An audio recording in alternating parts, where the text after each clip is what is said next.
যখনই আমাদের গাঁটে গাঁটে ব্যথা হয় আমরা প্রায়ই ওষুধ দোকানে গিয়ে কিছু ব্যথার ওষুধ আমরা কিনে খাই। এই রিউমাটয়েড আর্থ্রাইটিসে কিন্তু এই ধরনের ওভার দ্য কাউন্টার যে ব্যথার ওষুধ মানে এনসেড গ্রুপ অফ ব্যথার ওষুধ কিন্তু খুব ভালো কাজ করে। কিন্তু আমরা একটা ভুল করে বসি যে ব্যথাটা বাড়লো, কিছুদিন ব্যথার ওষুধ কিনে খেলাম, সেরে গেল, আবার কিছুদিন বাদে দেখছি আবার ব্যথাটা বাড়ছে। এইভাবে প্রতিনিয়ত আমরা প্রচুর ব্যথার ওষুধ খেয়ে ফেলি এবং তার ফলে কিন্তু আমাদের অনেক রকম এই ব্যথার ওষুধের জন্য সাইড এফেক্টে ভুগতে হয়।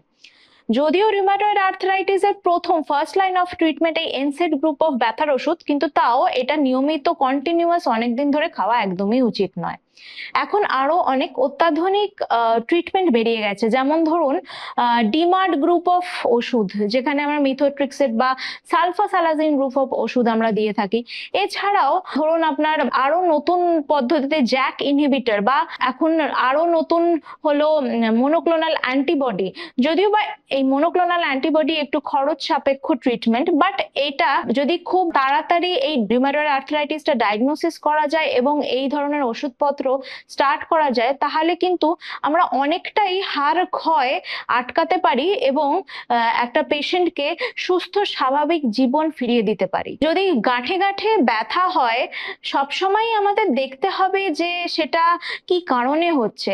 গাঁঠে গাঁঠে ব্যথা হওয়ার বিভিন্ন কারণ হতে পারে, তার মধ্যে one of the most important হচ্ছে রিউমাটয়েড আর্থ্রাইটিস। যদি এই ধরনের সমস্যা হয় অবশ্যই ফেলে রাখবেন না, কারণ কি এটা দ্রুত হাড় ক্ষয় করে এবং জয়েন্ট ডিজেনারেশন করে। তো সেটা আমাদেরকে ডায়াগনোসিস প্রপার করে সেটাকে আটকাতে হবে এবং ট্রিটমেন্ট নিতে হবে।